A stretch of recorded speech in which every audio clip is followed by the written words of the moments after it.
Good morning students. So basically आपको 2 से 3 mark में जो क्वेश्चन जो है वो पूछा जा सकता है बोर्ड एग्जामिनेशंस में, वो है प्लास्टर ऑफ पेरिस के एप्लीकेशंस, या फिर आपको क्वेश्चंस कहीं पे कॉम्प्लिकेट करके भी आपको जो है वो पूछा जा सकता है। तो ये आपको पता होना चाहिए what are the applications of the plaster of Paris. तो बेसिकली हम डेफिनेशन से पहले स्टार्ट करेंगे। प्लास्टर ऑफ पेरिस, जिसको हम पीओपी भी बोलते हैं, आपने डेली लाइफ में कभी ना कभी ये वर्ड तो सुना ही होगा, पीओपी। लाइक इंटीरियर्स में सबसे ज़्यादा उनकी बात होती है कि हमने अपनी सीलिंग्स जो है वहाँ पे पीओपी करवाया है।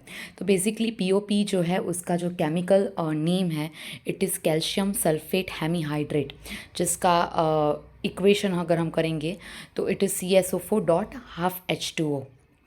ये बेसिकली जब भी है उसकी प्रॉपर्टी यही है कि वाटर के साथ जब भी वो मिक्स हो जाता है तो इट इज़ हार्डनिंग अप, वो हार्डन हो जाता है, वो जो है वो सॉफ्ट नहीं रहता, वो अपने आप को थोड़ा हार्ड कर लेता है। और यही प्रॉपर्टी की वजह से उसका हमको अलग अलग फील्ड में जो है वो वाइड एप्लीकेशंस जो है वो देखने को मिलता है, जैसे कि मेडिकल फील्ड में, फिर आर्किटेक्चर में, कहीं पे सीलिंग में। So this are all the applications of the plaster of Paris which are listed below.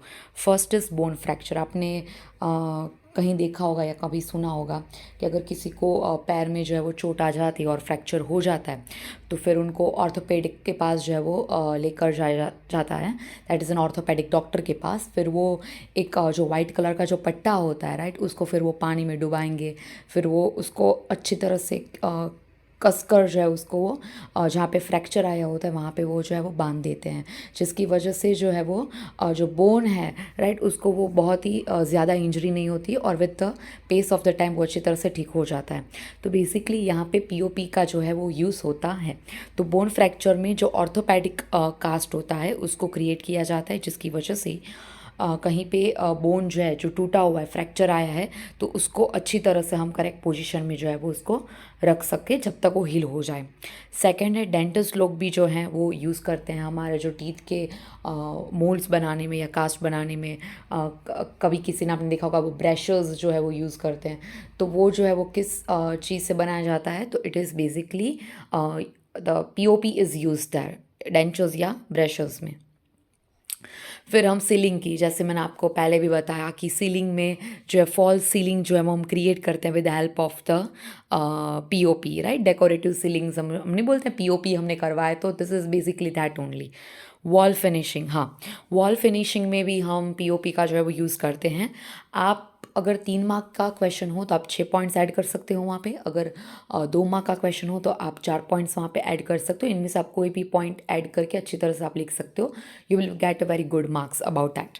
So wall finishing में भी वहाँ पे पीओपी का यूज़ होता है। फिर फायर प्रूफिंग में भी यस होता है, बिकॉज जब भी ये पीओपी जब है वो वाटर के साथ कंबाइन हो जाता है तो वो एक फायर रेजिस्टेंट जो है वो एक एजेंट की तरह जो है वो काम करता है, और अच्छी तरह से हम मतलब फायर रेजिस्टेंट कूलिंग की तरह जो है वो काम करता है, जिससे वहाँ पे जो है वो फायर का जो चांस है वो थोड़ा कम हो जाए।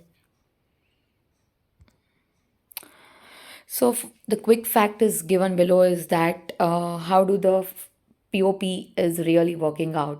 तो बेसिकली जो प्लास्टर ऑफ पेरिस होता है उसको जब हम हीट करते हैं then the reaction is happening is exothermic reaction. So if you don't know, then exothermic reaction is a reaction in which the heat is liberating, releasing. तो उसको हम एक्सोथर्मिक कहते हैं. एक्सो का मतलब आउट होता है, थर्मिक का मतलब होता है हीट होता है. तो जब हीट जो है जब आउट होती है, लिबरेट होती है, तो उसको हम एक्सोथर्मिक रिएक्शंस कहते हैं. तो जैसे ही यहाँ पे पीओपी में जैसे ही हीट लिबरेट होगी तो वो जो है वो जिप्सम हो जाएगा, और वो जो जिप्सम है वो हो जाएगा CSO4.2H2O. तो basically it is creating a very hard and solid mass by this reaction when it convert back into the gypsum. So CSO4.2H2 is actually a gypsum. So thank you students, just revise the topic thoroughly and best of luck for your examination. Thank you.